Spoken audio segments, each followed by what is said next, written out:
Hello students, welcome to commerce मेरी जान।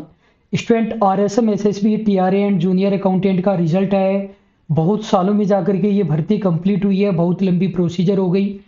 DV में हमारे पास 175 प्लस कैंडिडेट थे, जो कि फाइनल में 95 प्लस है। 8-9 कैंडिडेट प्रोविजनल में है, उनमें से भी कुछ का हो जाता है, तो पूरी उम्मीद है 100 प्लस अपन पहुंचेंगे। हम कोशिश कर रहे हैं ज़्यादा से ज़्यादा स्टूडेंट को यहाँ पर ला सकें। अगर हम यहाँ पर नहीं लाएंगे, केवल पोस्टर दिखाएंगे, तो आपको लगेगा कोर्स लिया, सिलेक्शन हो गया, पहली वैकेंसी में लग गए। लेकिन इन सिलेक्शन के पीछे इनकी 2 साल 3 साल 4 साल की मेहनत छुपी हुई है, वो आपको पता चलना चाहिए। इन्होंने भी लाइफ में बहुत सारी मिस्टेक्स की, वो इनको अब पता चली, तो वो आपको पता चलेगी, तो आप अभी सुधार पाओगे। इनसे आपको मोटिवेशन मिलेगा। और यदि आपको सिलेक्शन में 3 साल लगने वाले हैं और आप ये वीडियोस देखोगे, तो आपको 1-1.5 साल कम लगेगा। तो आज हमारे साथ सपना गोदारा जी है, जिनका टीआरए एंड जूनियर अकाउंटेंट में सिलेक्शन हुआ है और राजस्थान हाउसिंग बोर्ड में भी सिलेक्शन हुआ है। कॉमर्स स्टूडेंट है, सीए स्टूडेंट भी रहे हैं, सीए इंटरमीडिएट क्लियर किया है, फाइनल का नहीं दिया है। हाउसिंग बोर्ड में इनके 238 मार्क्स है 450 में से, और टीआरए में इनके 635 मार्क्स है। तो बहुत ही शानदार इनका स्कोर है। सभी बातें इनसे हम जानेंगे।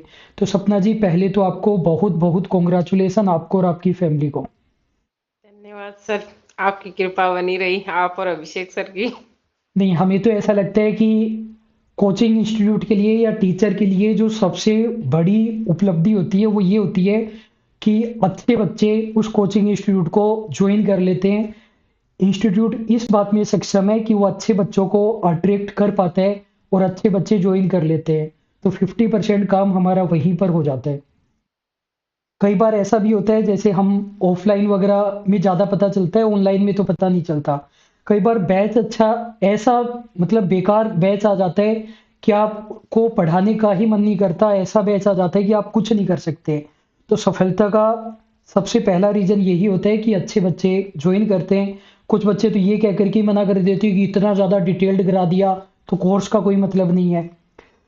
तो सपना जी, ये बताइए कि इतने टाइम से आप प्रिपरेशन कर रहे थे, फिर अचानक से अपन को पीडीएफ में वो फाइनल रोल नंबर नजर आता है, तो एक बार में रोल नंबर दिख गया, या पहले से ही लग रहा था कि हो जाएगा? और क्या फैमिली वगैरह का रिएक्शन रहा?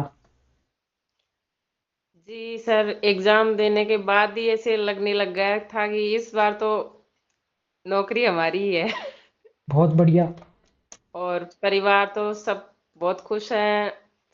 सबसे ज्यादा मेरी मम्मी का को क्रेडिट जाता है, जिसने मेरी बेटी को भी संभाला और मुझे भी पढ़ाया। स्टूडेंट ये पॉइंट आगे लेना चाहते थे, लेकिन अभी लेते हैं। सपना जी की 1-1.5 साल की छोटी बच्ची है। आपको ये अच्छे से पता है 1-1.5 साल का छोटा बच्चा मदर के बिना नहीं रहेगा। और उसके साथ प्रिपरेशन करना, कोई ये नहीं है कि 1-1.5 घंटे प्रिपरेशन की होगी। तो फैमिली का सपोर्ट होना बहुत ज़्यादा ज़रूरी होता है कि मदर ने बच्ची को संभाला तभी ये प्रिपरेशन कर पाए। मैं 60% कंट्रीब्यूशन मानता हूँ उनका, कि उन्होंने इतना सपोर्ट किया तभी जाकर के ये प्रिपरेशन कर पाए। तो उनका बहुत बहुत धन्यवाद। फिर सपना जी, ये बताइए कि कितने टाइम से आप कंपटीशन एग्जाम की प्रिपरेशन कर रहे थे? शादी से पहले करना स्टार्ट किया है, शादी के बाद कौन कौन से एग्जाम दिए और किन एग्जाम में कहाँ कहाँ तक पहुंचे? कंपटीशन की तैयारी तो मैं शादी से पहले ही कर रही थी। पहले सीए इंटरमीडिएट करके छोड़ दिया था। उसके बाद में बैंक की प्रिपरेशन करी, उसमें भी नहीं हुआ। फिर जेवीएनएल की आई थी वैकेंसी, उस टाइम एग्जाम दिया, उसमें डीवी में हो गया था और फाइनल सिलेक्शन नहीं हुआ। उसके बाद में तो तभी से इसकी स्टार्ट कर दी थी। तो आपने आरएसएम। कंपटीशन के मतलब एसएससी बैंक वगैरह के दिए, जेवीवीएनएल, और फिर ये या और भी कोई एग्जाम दिए थे? नहीं, और कोई नहीं दी। तो स्टूडेंट देखिए, पहले तो कॉमर्स स्टूडेंट ये गलती करता है कि वो अपनी फील्ड को छोड़कर बाहर जाने की कोशिश करता है। बहुत सारे ऐसे कॉमर्स स्टूडेंट हैं जो एसएससी बैंक से प्रिपरेशन स्टार्ट करते हैं। रीजन क्या है? दो रीजन है। एक तो बच्चों को पता ही नहीं होता कि कॉमर्स में भी गवर्नमेंट जॉब आती है।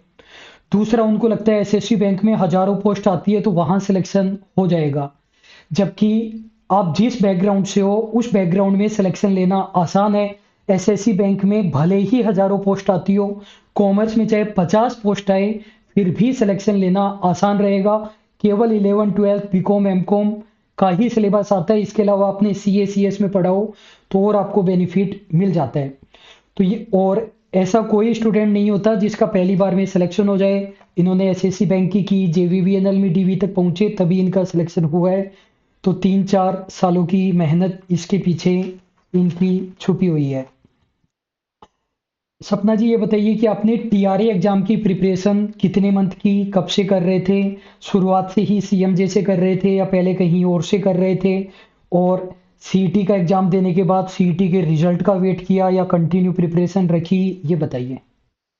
मैं 2022 जनवरी में कैलेंडर आया था इसका फर्स्ट टाइम। तो उसके बाद मार्च में रिजल्ट आया था जेवीएनएल का फाइनल। उसमें नहीं हुआ, उसके बाद से ही आपका डिस्काउंट चल रहा था। कहने का मतलब आपने कोर्स हमारा बहुत सस्ते में लिया है, 1000 रुपए से भी कम में। उस टाइम डिस्काउंट चल रहा था तो देखा कोर्स तो ले लेते, देखेंगे बाद में क्या होता है। फिर 15 20 दिन तो लगे उससे मूव ऑन करने में। उसके बाद में प्रिपरेशन स्टार्ट करती थी। फिर बीच में बिटिया हो गई, फिर 5 6 महीने उसमें लग गए। फिर सीईटी आई, सीईटी की दी, उसके बाद से सीईटी एग्जाम देने के बाद से स्टार्ट कर दी थी इसकी प्रिपरेशन। अच्छा, तो स्टूडेंट कहने का मतलब इन्होंने लगभग मार्च अप्रैल 2022 में कोर्स लिया था, फिर 10 15 दिन उन्होंने नहीं पढ़ा, फिर उन्होंने प्रिपरेशन स्टार्ट की, बीच में फिर से छूट गई, फिर सीईटी आया। तो ये मान सकते हैं कि आपने लास्ट में लगभग 8 9 महीने प्रिपरेशन की होगी। हाँ, फिर मतलब जब सीईटी की प्रिपरेशन कर रहे थे तो सेकंड पेपर की प्रिपरेशन आपने छोड़ दी थी क्या? और दूसरी बात, सीईटी का एग्जाम होने के बाद फाइनल रिजल्ट का वेट किया या कंटिन्यू प्रिपरेशन की? नहीं कंटिन्यू प्रिपरेशन करी उसके बाद तो। और सीईटी का कर रहे थे तब सेकंड पेपर भी पढ़ते थे कॉमर्स वाला या केवल सीईटी की करते थे? सीईटी के लिए मेरे को लगभग 1 1.5 महीना ही मिला था। उस टाइम केवल सीईटी करती थी, उसके बाद एग्जाम देने के बाद मैं उसमें लग गई थी। और वो गुप्त सूत्रों से बड़ी बड़ी खबरें आ रही थी, लोग कह रहे थे कि सीईटी नहीं होगा, सब कुछ हो गया है, सिग्नेचर भी हो गए हैं, बस आना बाकी है। मैं कह रहा हूँ, मेरे जानकार काम करते हैं, सीईटी तो बिल्कुल नहीं होगा। उनको भी 5 10 दिन तो देखा। उसके बाद में टेलीग्राम भी बंद किया, व्हाट्सएप भी बंद किया और पढ़ाई चालू कर दी। बहुत अच्छा किया। ठीक है, सपना जी ये बताइए कि ये टीआरए एग्जाम की प्रिपरेशन आपने कैसे की? मतलब कितनी बार वीडियोस देखे, नोट्स प्रिंट आउट निकाले या बनाए, कैसे रिवीजन किया, क्या तरीका रहता था पढ़ने का? मैं ये मानती हूँ कि जो अपन सुनते हैं वो भी ज्यादा याद होता है, जो अपन देखते हैं वो भी ज्यादा, और जो अपन लिखते हैं वो सबसे ज्यादा याद होता है। तो मैंने एक भी नोट्स के प्रिंट आउट नहीं निकाले, पहले आपके वीडियो देखे, उसके बाद पीडीएफ विद एनोटेशन से मैंने सारे नोट्स बना लिए। उसके बाद रिवीजन किया। और वीडियो से बार बार रिवीजन किया या नोट्स एमसीक्यू से किया? फिर अपन को वो बातें अपने आप याद हो जाती है कि आपने वीडियोज में क्या बताया था। वो नोट्स सामने दिखते ही वो बातें याद आ जाती है कि सर ने ये एग्जाम्पल लिया था, ये किया था। तो वो नोट्स से ही रिवीजन किया मैंने। स्टूडेंट देखिए, वैसे तो बेस्ट तरीका सेल्फ नोट्स ही होता है, हालांकि फिर भी हम स्टूडेंट को डिस्क्लेमर देते हैं कि सेल्फ नोट्स ना बनाए, प्रिंट आउट निकालें, क्योंकि नोट्स बहुत ज़्यादा डिटेल्ड होते हैं। अब यदि सेल्फ नोट्स बना रहे हैं तो बनाने का तरीका आना चाहिए, तभी आप सेल्फ नोट्स बना सकते हो। स्टूडेंट क्या करते हैं, वो सब कुछ लिखने लग जाते हैं उन्हीं नोट्स में से। लेकिन ये सीए स्टूडेंट रहे हैं तो इनको तरीका पता है कि भाई जिन चीज़ों को अंडरलाइन किया है, जो चीज़ें डिफरेंट कलर में है, किस तरीके से नोट्स बनाने हैं। और टाइम भी इन्होंने आप काफ़ी दिया तो ये कर पाए। विथ एनोटेशन में लिखवाई है साइड में चीजें, वो ज्यादा लिखो ज्यादा कि न कि वो थ्योरी। इतनी हाँ, थ्योरी तो वो उनके साथ अपने आप याद आ जाती है। दो प्रकार की फाइल होती है, एक विद एनोटेशन एक विदाउट एनोटेशन। विद एनोटेशन वाले में हम साइड में लिखते रहते हैं जो भी की पॉइंट है, छोटे छोटे पॉइंट में, तो उनसे नोट्स बनाना आसान हो जाता है। सपना जी आजकल बहुत सारे लोग ऐसे कहते हैं कि सीए स्टूडेंट को पढ़ने की ज़रूरत ही नहीं है, कोर्स लेने की बिल्कुल भी ज़रूरत नहीं है। आपने सीए में ये सारे सब्जेक्ट पढ़े हैं तो आप डायरेक्टली एग्जाम दे करके आइए, आपका सिलेक्शन हो जाएगा। कोचिंग वाले फालतू में क्रेडिट ले लेते हैं, वाहवाही लूट लेते हैं। जो सिलेक्शन होता है वो सीए स्टूडेंट का होता है। जो आपके ओपिनियन हो वो बताना बिल्कुल अनबायस्ड तरीके से, कोई रेस्पेक्ट करने की ज़रूरत नहीं है। तो आप ये बताइए कि जो सीए की अप्रोच होती है, मतलब सब्जेक्ट सेम है, वहां पर ऑडिट पढ़ना, यहाँ पर ऑडिट पढ़ना, तो अप्रोच में क्वेश्चन के पैटर्न में कितना अंतर होता है और अलग अलग देखो, तैयारी करने की जरूरत है भी या नहीं है? कंपटीशन एग्जाम बिल्कुल अलग हो जाता है। वहां पे एक लाइन छूट भी जाती है तो वो चेक नहीं होती है। मतलब कि ऊपर से आपने जो लिखा वो चेक हो जाता है। बीच का मैटर थोड़ा बहुत छूट भी जाता है तो वो मैटर नहीं करता इतना। यहाँ पे एक एक वर्ड मैटर करता है कि लाइन में नहीं है उससे भी क्वेश्चन चेंज हो जाता है। तो कंपटीशन और सीए एग्जाम बहुत अलग है। और वो स्टूडेंट वहां लाइक एक वो लाइक एक कॉलेज एग्जाम की तरह हो जाता है। कॉलेज एग्जाम में आप एक पेज एक बार एग्जामिनर चेक भी नहीं करता ना, तो उसके भी नंबर कई बार दे जाता है। यहाँ पे तो माइनस मार्किंग भी होती है, तो एक एक वर्ड को भी ध्यान से पढ़ना पड़ता है। स्टूडेंट कुछ लोग होते हैं जिनको लगता है कि सब्जेक्टिव पेपर डिफिकल्ट होता है, ऑब्जेक्टिव पेपर आसान होता है, जबकि ऑब्जेक्टिव पेपर डिफिकल्ट होता है। ऑब्जेक्टिव में आपको ईच लाइन समझनी पड़ती है, ईच वर्ड करना पड़ता है। सब्जेक्टिव में आपको बड़े क्वेश्चन होते हैं, उनके स्टेप वाइज मार्क्स मिलते हैं। मैंने सीएमए की कॉपी चेक की हुई है। आप बोलेंगे सर आपने सीओ ने सीएसओ ने सीएमए तो सीएमए की कॉपी कैसे चेक की है? बहुत सारे तरीके होते हैं कि किसी के बड़े भाई को कॉपीज मिली थी सीएमई की, उसने अपने छोटे भाई को दे दी, फिर मैंने और उसने मिलकर के की। तो वहां पर स्टेप वाइज मार्क होते हैं कि अकाउंटेंसी में कोई अकाउंट बना रहे हैं तो आपने केवल फॉर्मेट खींचा, उसका आधा नंबर, ओपनिंग क्लोजिंग बैलेंस लिख दिया उसके नंबर, बैलेंसिंग फिगर के नंबर, इन एंट्रीज के पी&एल तक नंबर। बना दिया उसके नंबर मिल जाते हैं, बैलेंस शीट नहीं बनाए उसके कट जाएंगे, वहां हाँ, तो मिलेंगे, यहाँ पे तो माइनस जाएगा यदि गलत किया तो। तो वहां पर इस तरीके से मार्किंग होती है। और सीए वगैरह एग्जाम के दौरान वो ये देखना चाहता है कि आप सीए का काम कैसे कर पाओगे। वो प्रैक्टिकल चीजें देखना चाहता है। यहाँ पर वो बेसिक चीजें जानना चाहता है कि आपको उस चीज की बेसिक नॉलेज है या नहीं है, वो ये जानना चाहता है। वहां पर हम स्टैंडर्ड ऑन ऑडिटिंग पढ़ाते वक्त एक ऐसे के अंदर 2-2 घंटे लगा देते हैं, यहाँ पर हम लगभग 10-12 मिनट का इंट्रोडक्शन देते हैं। तो अप्रोच बिल्कुल अलग होती है। अगर मैं ये कहता हूँ कि अगर मुझे अब फिर से किसी गवर्नमेंट एग्जाम में बैठना हो, जॉब लेनी हो, तो मुझे खुद भी एज ए स्टूडेंट मान करके प्रिपरेशन करनी पड़ेगी। तो यदि आपको इस बात का और कॉन्फिडेंस है कि आप चार्टर्ड अकाउंटेंट हो या फाइनल में हो, इंटरमीडिएट में हो, आपका तो वैसे ही सिलेक्शन हो जाएगा, नहीं होगा। खुद को स्टूडेंट मानकर, इसको नया कोर्स मानकर, नई एग्जाम मान करके आपको प्रिपरेशन करनी पड़ेगी। सपना जी ये बताइए कि इतने टाइम से प्रिपरेशन कर रहे थे, हो नहीं रहा था, तो डीमोटिवेशन होता है, सेल्फ डाउट क्रिएट होता है कि अपन तो कर ही नहीं सकते, तो खुद को मोटिवेट वगैरह कैसे रखते थे? बस यही कि इतने पढ़े लिखे हैं तो घर पे बैठने के लिए तो पढ़े नहीं है। फिर आपके वीडियोज आते थे बीच में, वो देख लेते थे कि सारे काम बाद में, पहले सबको कह दो कि मुझे पढ़ना ही है, सारे काम छोड़ दो एक बार के लिए। उसके बाद में मेरी मम्मी ने उधर गांव बुला लिया, वहां से मैं लाइब्रेरी जाती थी, वो बच्ची को रखती थी। अच्छा, तो स्टूडेंट मतलब मैं बहुत सारे वीडियो में सीरियस होकर के चिल्ला चिल्ला करके बातें कहता रहता हूँ, उन चीज़ों पर व्यूज नहीं आते, लेकिन ये मान करके करते हैं कि अगर 200-300 व्यू आ रहे हैं, 2-4 बच्चों तक बात पहुंचे तो भी अच्छी बात है। मेरा पहला कंपटीशन एग्जाम जेवीवीएनएल का था, अगर यूजीसी नेट को साइड में रख दे तो जेवीवीएनएल वाले एग्जाम में मैंने 20 दिन ही प्रिपरेशन की थी। आप ये मत सोचना कि किसी का भी 20 दिन में सिलेक्शन हो सकता है, हम टीचर है हमारा हो सकता है। तो उन 20 दिनों के लिए मैंने क्या किया, मैंने अपने फैमिली मेंबर सबको कह दिया कि 20 दिन मुझे किसी चीज़ के लिए परेशान मत करना। मुझे ये भी मत कहना कि खाना बन गया खा लो, खाना बना के रख देना, मैं अपने आप खा लूंगा। कोई ये नहीं कहेगा सिलेंडर का काम है, किस चीज़ का काम है, किसी चीज़ के लिए मुझे नहीं टोका जाए। खुद को मतलब बहुत ज़्यादा सीरियस होना पड़ेगा, स्वार्थी होना पड़ेगा। यदि आप करना चाहते हो तो किसी न किसी तरीके से आपको रास्ता निकालना पड़ेगा। दो ही चीजें हैं, या तो उस काम को कीजिए या फिर उस काम को मत कीजिए। एक बहुत अच्छा कोट है, पता नहीं मैंने कहीं से देखा था या कैसे मेरे मन में आया, मन चाहा पाने के लिए मन से चाहना पड़ता है। तो और हमने भी एक किया सर ये लास्ट 20 दिन वाला तो। लाइब्रेरी में सुबह जाते थे, शाम तक कुछ खाना पीना नहीं, बस एक चाय मिलती थी, उसमें सारा दिन निकालते थे, बिल्कुल। 20 दिन तो। और अभिषेक सर ने एक बहुत बढ़िया बात बताई हुई है कि जब आपको पढ़ाई करनी है तो आप चाय का नहीं पानी का नशा करो। कुछ बच्चे क्या करते हैं कि 8-8 कप चाय पीनी है।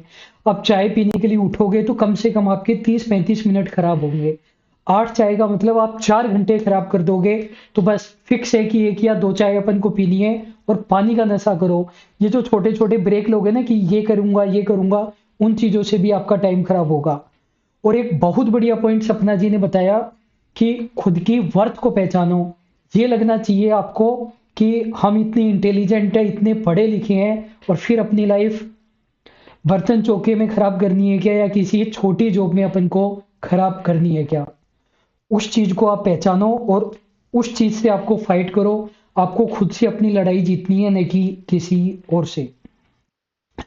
सपना जी ये बताइए कि कॉमर्स स्टूडेंट के लिए जनरल पेपर बहुत ज़्यादा भारी होता है। इवन कुछ स्टूडेंट ऐसे पढ़ना ही नहीं चाहते जनरल पेपर, क्योंकि बहुत ज़्यादा बोरिंग लगता है। इवन मेरे खुद के जेवीबीएनएल में 80 में से 30 एक नंबर है। फर्स्ट पेपर के कारण केवल कॉमर्स पेपर ने बचाया। मैं भी तो उस टाइम फर्स्ट पेपर के कारण ही डूबी थी, सेकंड पेपर में बहुत नंबर थे। तो जनरल पेपर को फिर आपने कैसे कवर किया? बोरिंग लगता होगा। और कॉमर्स स्टूडेंट तो ये भी बहाना बनाता है, मतलब बहुत सारे नहीं पढ़ने के अलग अलग बहाने होते हैं। बहाने बोलो या खुद का डिफेंस हम तैयार कर लेते हैं। मैं समझ सकता हूँ, रट नहीं सकता, ये होता है बहुत बढ़िया। तो जनरल पेपर में ऐसे सब्जेक्ट होते हैं जिनका कोई लॉजिक नहीं है, कुछ समझने का नहीं है, रटते जाओ। बोरिंग ये लगता बस था। हम्म। कुछ समझने का उनमें कुछ नहीं है, बस उनको तो आंख मिच के रट लो, बस इतना ही है।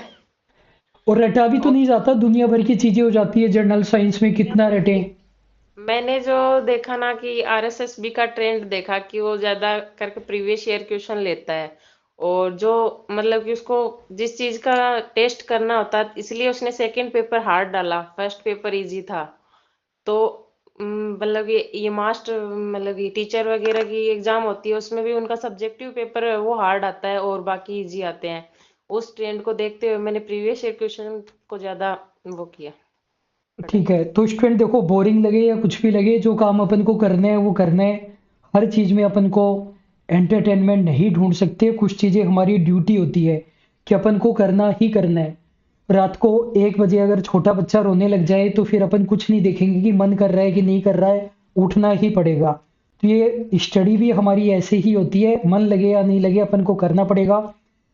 अगर किसी सब्जेक्ट में, जनरल पेपर के सब्जेक्ट में आपको नहीं आता, अभी आपके 10 में से एक क्वेश्चन हो रहा है, एक बार आप गो थ्रू आओगे सिलेबस से, 10 में से 3 क्वेश्चन होंगे, फिर से करोगे, 4 होंगे, 5 होंगे, 6 होंगे।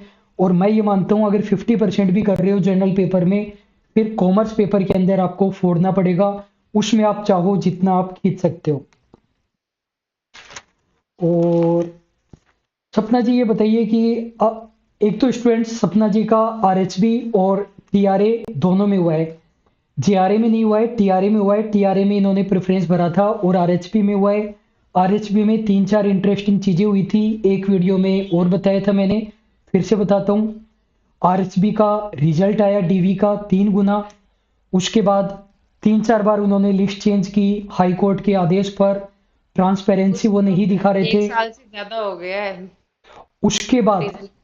एक एक सेकंड, तो 3-4 बार उन्होंने लिस्ट चेंज की, रोल नंबर वगैरह चेंज हुए। उसके बाद डीवी के लिए उन्होंने बार बार परेशान किया। जितना गलत आरएचपी ने किया है उतना शायद ही किसी बोर्ड ने किया होगा। डीवी लिस्ट में रोल नंबर चेंज हुए बहुत सारे, बार बार हाई कोर्ट ने वो तो सही करवाया, हाई कोर्ट चेंज नहीं करवाता तो गलत बच्चों को ज्वाइनिंग मिलती। उसके बाद डीवी के लिए उन्होंने बार बार परेशान किया। उसके बाद अचानक से बोलते हैं कि आज डीवी है, आज आ जाओ। हमारे स्टूडेंट ऋचा वर्मा जी जा नहीं सके, जोधपुर से थे, उनके मार्क्स कट ऑफ से ज्यादा सिलेक्शन नहीं हुआ। हमारे दूसरे स्टूडेंट मनोज भाटी जी, वो हेल्थ रीजन की वजह से जा नहीं सके, उनका सिलेक्शन नहीं हुआ, कट ऑफ से ज्यादा मार्क्स। ये उन्होंने गलत किया। अब जैसे आरएसएम एसएसबी ही बहुत अच्छा बोर्ड है। जो बच्चे एब्सेंट थे कितनी बार उनको मौका दिया, डॉक्यूमेंट के लिए मौका दिया, तो आरएचबी ने साफ गलत किया है। अगर वो केस कर दे ऋचा वर्मा जी और मनोज भाटी जी, तो उनको उनको लेना पड़े। अगली इंटरेस्टिंग चीज ये हुई,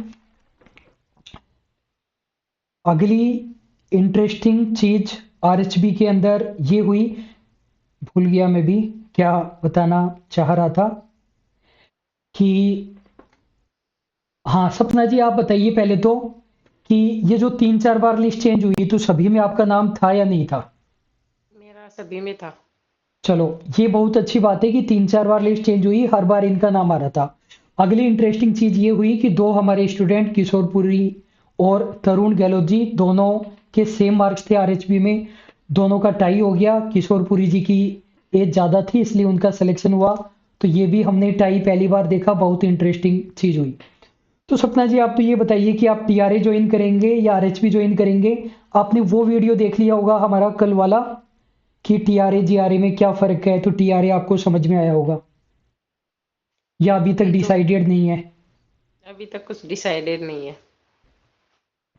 ठीक है, तो वैसे हमारे जो फारूक जी थे वो तो आपने देखा कि आरएचपी ज्वाइन कर रहे हैं, और सपना जी ने अभी तक डिसाइड नहीं किया टीआरए ज्वाइन करें या आरएचपी ज्वाइन करें। और दो और स्टूडेंट हैं उनसे भी हम जानेंगे कि वो क्या ज्वाइन कर रहे हैं। बाकी सपना जी ऐसा है कि यदि आपको बहुत ज़्यादा पावर वाली पोस्ट चाहिए तो टीआरए ज्वाइन कीजिए, अगर आपको मज़ा आता है अपने मतलब काम करने में, पावर दिखाने में, और यदि आपको सुख शांति वाली जॉब चाहिए तो आप आरएचबी ज्वाइन कर सकते हैं। उनके ऑफिसेज भी बहुत शानदार वाले हैं, वो आप डिसाइड कर लेना। स्टूडेंट, एक बहुत अच्छा पॉइंट है और उसके लिए मैं आपको डांटना चाहता हूँ, मतलब बहुत बड़ी आपने जीवन की मिस्टेक की है, और जो बच्चे ऐसी मिस्टेक करते हैं ना उनका सिलेक्शन होना भी नहीं चाहिए। और ये मिस्टेक अगर आपने की है और इस वजह से आपका सिलेक्शन नहीं हुआ है तो भगवान ने आपके साथ बिल्कुल सही किया है। आपने टीआरए जेआरए की प्रिपरेशन की, फॉर्म वॉरम सब भरा, जब आरएचबी में सेम सिलेबस है तो आप एग्जाम क्यों नहीं देते हो आरएचबी का? मेरे को एक रीजन बता दो कि आप आरएचबी का एग्जाम क्यों नहीं दिया, जिन्होंने भी नहीं दिया। एग्जाम आपको देना था, आपने पहले ही ये सोच लिया 50 पोस्ट है मेरा तो सिलेक्शन होगा ही नहीं, फिर तो हो भी नहीं सकता। इन बच्चों का आरएचबी में इसी वजह से तो हुआ है क्योंकि बहुत सारे बच्चों ने एग्जाम नहीं दिया। सपना जी आपको क्या लगता है इस चीज का कोई लॉजिक है क्या आरएचबी का एग्जाम नहीं देने का, अगर बच्चा एलिजिबल है तो? ये तो वो ही जानते हैं। उस टाइम हमारे साथ भी एक प्रिपरेशन कर रहे थे, उनमें एक ने भरा था एक ने नहीं भरा था फॉर्म। कोई सेंसिबल लॉजिक नहीं है, या तो आपको एग्जाम देने में जोर आता है या फिर आपको वो वही वही लॉजिक लग जाता है कि 85 पोस्ट है अपना का नंबर आएगा। आप तो अपना काम करो ना, एक एक पोस्ट में कॉमर्स वाले सिलेक्शन ले रहे हैं, आपको जाने में जोर आता है या फिर किराए की दिक्कत है, फॉर्म भरने के पैसे नहीं है, किस चीज की कमी है? घर वालों ने आपको इतना फ्री छोड़ रखा है फिर भी आप एग्जाम नहीं देते हो और फिर सिलेक्शन नहीं हो रहा है, तो बिल्कुल सही हो रहा है। अगली एक इंपॉर्टेंट बात सपना जी कि कुछ एग्जाम ऐसे जैसे टीआरए में तो उन्होंने बता रखा था कि 6 सब्जेक्ट से 25-25 क्वेश्चन और 150 क्वेश्चन। आरएचबी में उन्होंने बताया नहीं, बोला सेम सिलेबस है और सब्जेक्ट वाइज नहीं बताया। तो हम वार्निंग भी दे रहे थे कि किसी भी सब्जेक्ट से कितने भी क्वेश्चन आ सकते हैं, इस माइंडसेट के साथ जाना। आर एस आर और जीएफआर तो आया ही नहीं था। नहीं आया, मैं ये जानना चाहता हूँ कि आपको मतलब शौक लगा कि हर सब्जेक्ट से 25-25 क्वेश्चन नहीं आए या आप प्रिपेयर थे? और क्वेश्चन अकाउंट्स के थे वो भी पुराने थे, मतलब लगभग जो कंसेप्ट पूरे चेंज हो चुके हैं वो पहले वाले कंसेप्ट थे। और यूपी का जीके भरा पड़ा था पता ही नहीं क्या था आरएसबी में तो। तो स्टूडेंट देखिए, इसके अंदर जो कॉन्सेप्ट चेंज हो चुके हैं उसके क्वेश्चन पूछे जा रहे हैं, बहुत ज़्यादा गलत है। यूपी की जीके पूछी जा रही है वो भी गलत है, वैसे तो इंडिया लेवल की पूछ सकते हो लेकिन वो इंडिया लेवल की पूछो, न कि किसी स्पेसिफिक स्टेट की। लेकिन वो दो सब्जेक्ट से क्वेश्चन नहीं पूछ रहा, उसमें उसकी मर्जी है, उसमें बिल्कुल भी गलत नहीं है। जिन एग्जाम में सब्जेक्ट वाइज नहीं बताते उनमें ऐसा ही होता है। आरसीडीएफ एंड राजफेड के अंदर भी ऐसा ही होगा। जेवीबीएनएल के मैंने 3 एग्जाम देखे वो हैं।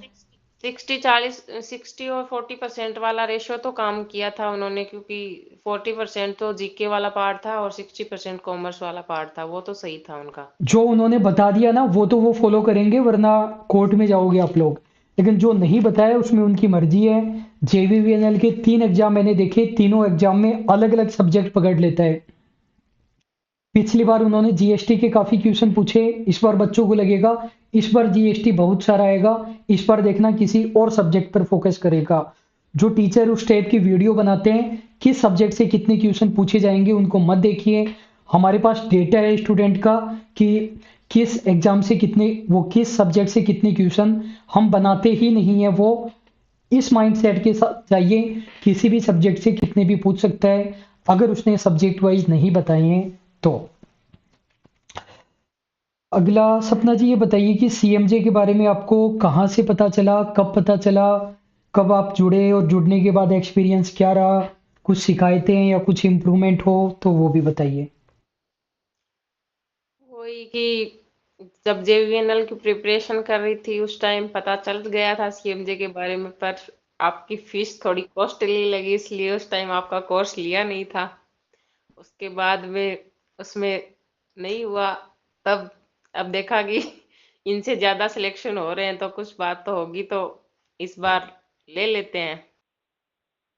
तो सपना जी, ये बताइए कि जब आपकी गुड़िया 5-6 साल की हो जाएगी, स्कूल में आप एडमिशन कराएंगे, एलकेजी यूकेजी वगैरह में वो जाएंगे, उसमें 1 साल की फीस आपकी मिनिमम 30-40 हज़ार रुपये लगेगी, मिनिमम 30-40 हज़ार रुपये, जिसमें वो केवल गुड मॉर्निंग गुड इवनिंग बोलना सीखेंगे, इसके अलावा कुछ भी नहीं सीखेंगे।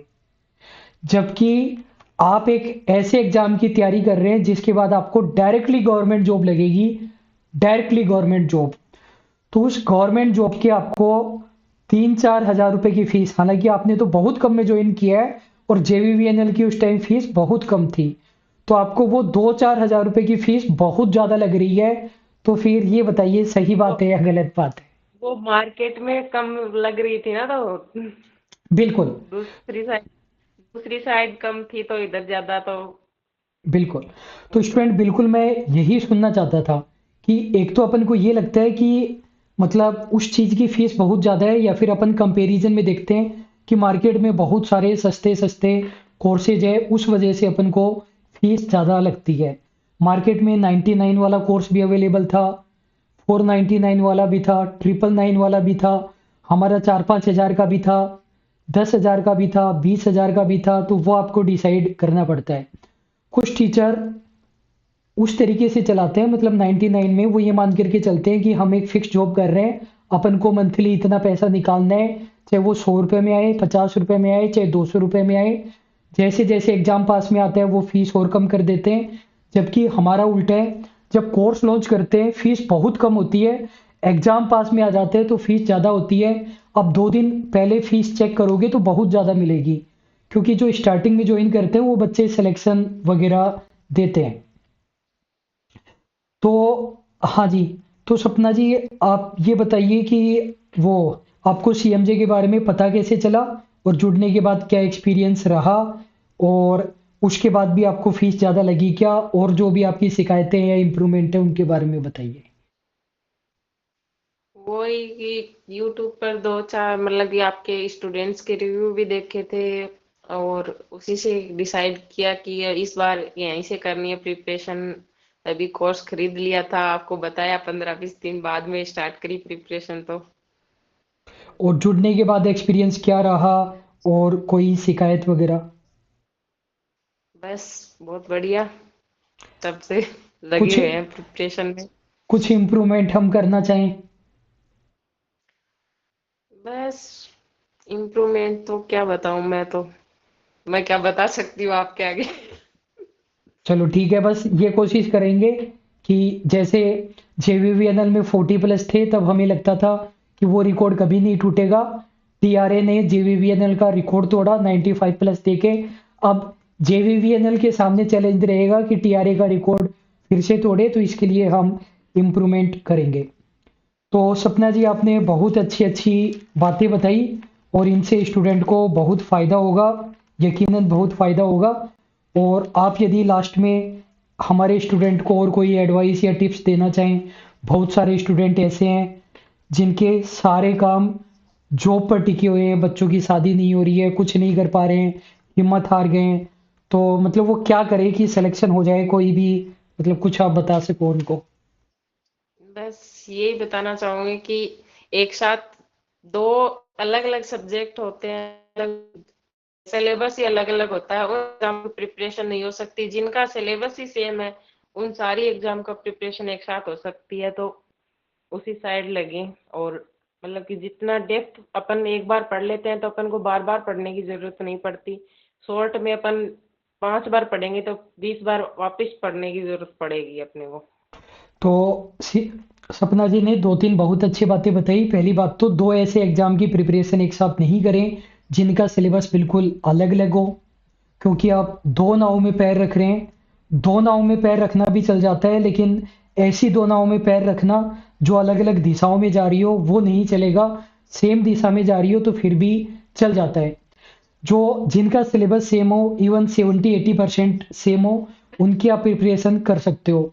अगली बात, जब सब्जेक्ट को पहली बार पढ़ रहे हैं तभी डिटेल में पढ़िए, जिससे बार बार नहीं पढ़ना पड़े। शॉर्टकट सबसे लंबा रास्ता है। ये मत कीजिए कि ये छोटी एग्जाम है शॉर्ट में पढ़ लेंगे, अगली एग्जाम है फिर से पढ़ लेंगे, अगली एग्जाम में फिर से पढ़ लेंगे। जो सब्जेक्ट पढ़ रहे हैं उसे प्रॉपर तरीके से, जो चैप्टर पढ़ लिया उसे फिर से पढ़ने की जरूरत ही नहीं होनी चाहिए। इस तरीके से पढ़िए और कॉमन सिलेबस वाले एग्जाम को ढूंढिए। कंटिन्यू एग्जाम दीजिए, वैकेंसी का वेट मत कीजिए। एक साल में वही सर, आप बोलते थे ना कि 80% मार्क्स लाने के लिए 20% मेहनत करनी पड़ती है, और 20% मार्क्स लाने के लिए 80% मेहनत करनी पड़ती है। तो 20% मेहनत कर लो 80% पर। बिल्कुल एक एबीसी रूल होता है, कोस्टिंग का कॉन्सेप्ट होता है। तो कुछ आइटम ऐसे होते हैं जिनकी वैल्यू बहुत ज़्यादा होती है लेकिन क्वांटिटी कम होती है। तो अपन को इसी तरीके से करना है। 80% मार्क्स लाने के लिए अपन को 20% ही मेहनत करनी पड़ती है। बाकी के जो 20% मार्क्स बच जाते हैं उसके लिए बहुत ज़्यादा अपन को मेहनत करनी पड़ती है। तो स्टूडेंट, इससे आपको बहुत कुछ सीखने को मिला होगा। उम्मीद है कि इससे आपका सिलेक्शन जल्दी होगा। और क्या बात आपको सपना जी की बहुत बढ़िया लगी, कमेंट बॉक्स में बताइए। और कुछ एक्स्ट्रा क्वेरी हो वो भी बताइए। जो और स्टूडेंट आएंगे उनसे भी हम जानने की कोशिश करेंगे। और अभी के लिए बस इतना ही। और सपना जी, आपको फिर से बहुत बहुत कॉन्ग्रेचुलेसन। और आप जो भी जॉब ज्वाइन करें वो बताइएगा। धन्यवाद। जी सर।